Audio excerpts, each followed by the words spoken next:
बस गुड हो गया बेटा पिछू मलिक साहब एक बार खुश हो के जा हाथ फेरो बिस्मिल्लाह नहीं हेलो है देखो ਇਹ ਕੀ ਇਹਦਾ ਉਹ ਭਾਈ ਇੱਥੋਂ ਡਰਨਾ ਹੀ ਚਾਹੀਦਾ ਈਦ ਨਹੀਂ ਪੜਾਉਣੀ ਆਵੇ ਆਸ਼ਮ ਇਹ ਤੇਰਾ ਹੀ ਨਾ ਈਦ ਪ੍ਰੋਗਰਾਮ ਬਣ ਜੇ ਅੱਛਾ ਮੰਗੋ ਇਹਦਾ ਕੀ ਮੰਗਦੇ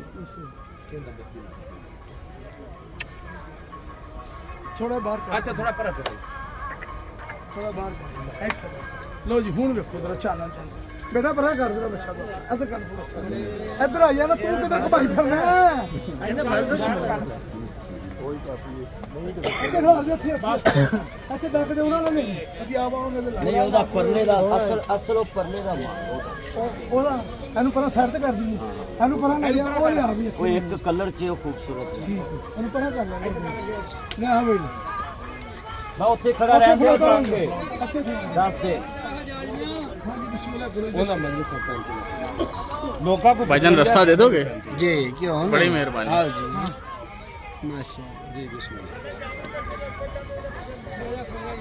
आशम हाँ जी सर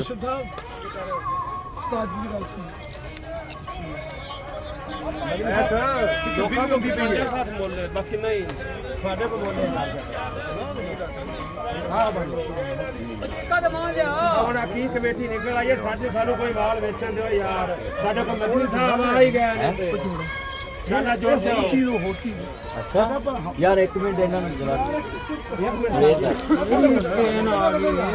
ਇੱਕ ਮਿੰਟ ਸਾਡੀ ਯਾਦ ਰੱਖਿਓ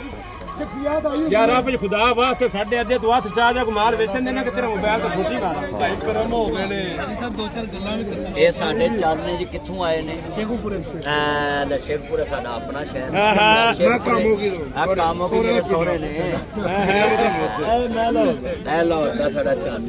ਜੀ ਅਸੀਂ ਆਏ ਆ ਸ਼ਾਹਪੁਰ ਮੰਡੀ ਮਾਸ਼ਾਅੱਲਾ ਇਹ ਸਾਡੇ ਚੰਨ ਜਨਾਬੇ ਵਾਲਾ ਸ਼ਾਹ ਸਾਹਿਬ ਬੈਠੇ ਨੇ ਬੜਾ ਸੋਹਣਾ ਮਾਲ ਲਿਆਂਦਾ ਹੈ ਨਾ ਸਾਰੇ ਚੰਨ ਮੱਖਣ ਮਲਾਈ ਇਹਨਾਂ ਨਾਲ ਰਾਬਤਾ ਕਰੋ ਇਹ ਤਾਂ ਸੋਹਣੇ ਦੋਂਦੇ ਜਾਨਵਰ ਵਿਖਾਉਣਗੇ ਚੋਗੇ ਛਿੱਗੇ ਪਰ ਕਿਸੇ ਨਾਲ ਫੇਰਾ ਫੇਰੀ ਨਾ ਲਾਈ बकरी बनाए बकरा थके तो नहीं है ये बबल खा रहे हैं अभी आ रहे ये हमारे चन्न मक्खन मंडी आए अपने पापा के साथ इसका नाम ये चन्न अब्दुल अहद ये उमर मक्खन गुज्जर